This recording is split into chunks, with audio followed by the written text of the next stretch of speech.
మైన వానిలంక గ్రామంలో నల్లి క్రీక్ వంతెనను బుధవారం తెల్లవారున 2 గంటలకు గండిపడింది.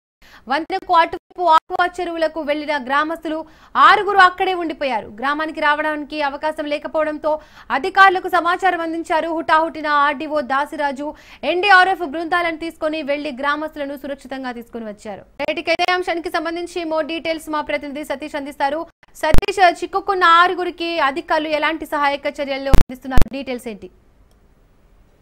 దీపిక, పశ్చిమ గోదావరి జిల్లా నర్సాపురం మండలం చిన్నలంక వద్ద సముద్రం పోర్టుకు నల్లకిక్కు వంతెనకు గండి పడింది. ఇది రాత్రి సుమారు 2 గంటల టైంలో అయితే గండి పడింది. ఇక్కడ అంటే గోదావరి సముద్ర ఉధృతకు ఈ గోదావరి సముద్ర ఉధృతకు ఇది ఎక్కువగా తెగిపడింది.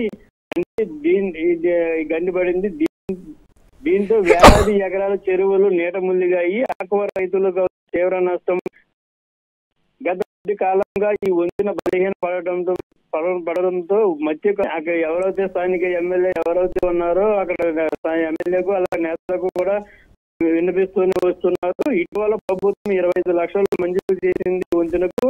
పనులు చేద్దామనుకునే టైంలో శిథిల వ్యవస్థలో గండి పడటంతో సముద్ర వేటకు వెళ్లే మత్స్యకారులకు రోడ్డు మార్గం లేకుండా పోయింది. గండి పడే సమయంలో వంతెన అవతల అంటే గండి పడే సమయంలో వంతెన అవతల 6 ఆక్వా రైతులు అయితే చిక్కుకున్నారు. సమాచారం అందుకున్న నర్సాపురం ఆర్డీఓ దాసిరాజు ఎన్డీఎస్ సిబ్బందిని రప్పించి రైతులను అయితే సురక్షిత ప్రాంతాలు చేరుకున్నారు.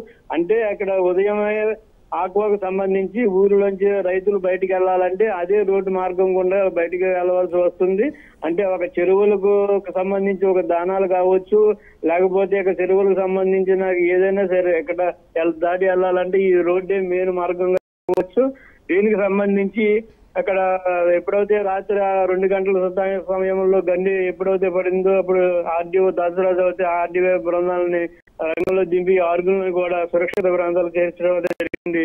దీపిక.